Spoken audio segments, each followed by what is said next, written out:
50 years ago today, the Vietnam War officially ended with the fall of Saigon, marking the end of the Communist Allied North and the U.S. Allied South. This year also marks the 30-year anniversary of diplomatic ties between Vietnam and the U.S., recently updating the friendship to the highest diplomatic status between two countries.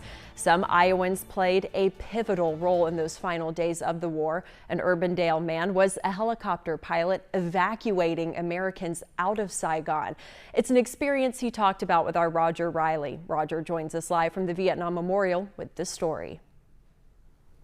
Yeah, hi, Lindsay. You know, John Morgan became he graduated high school and decided right away in 1967 that after college he got a deferment, but then he would eventually be drafted. So he enlisted in the Marines to be a pilot.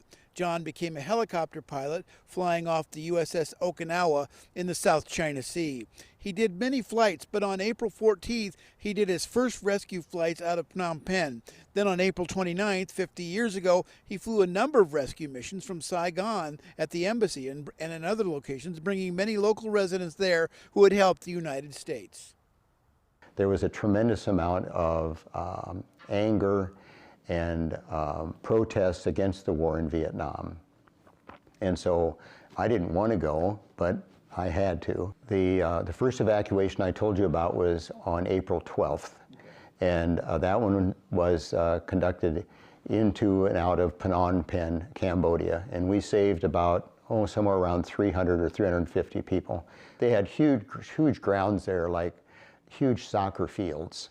And so we could land 3 helicopters on those soccer fields at the same time, load up the Vietnamese, and they had them in stacks. Each helicopter would get 2 or 3 stacks of people, and there were about 25 people per stack.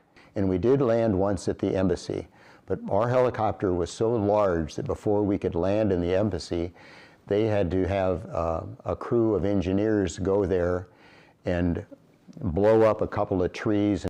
The part that I'm most proud of, right now, is that when I was in the Marine Corps, my operational missions had to do with saving people, with bringing people back to our country, to helping them become,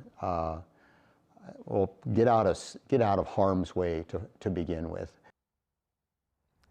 Now, John Morgan has written a book called Fly the Friendly Skies of Cambodia and Vietnam about his experience. It's available on Amazon. And see, overall, he was really glad to get home to see his 2 little girls after he got done with his tour. And he was shot at. Fortunate he was not hit. Lindsay? No, absolutely. That's a wonderful story, Roger. Thanks so much.